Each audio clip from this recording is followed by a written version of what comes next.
For today's good question, we're asking how long have chemical weapons been stored in Kentucky?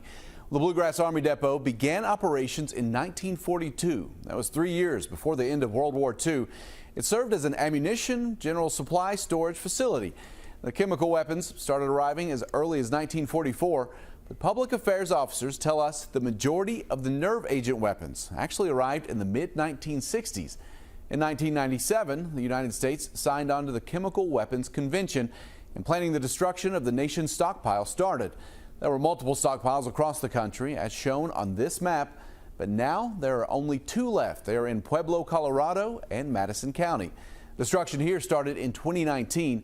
The VX and mustard agent projectiles stored at the depot have already been neutralized, and the last of the M55 rockets with the GB nerve agent, also known as sarin, are expected to be destroyed by the end of this year. If you have a good question, you can email goodquestion@wkyt.com. I'll see you on WKYT Mornings.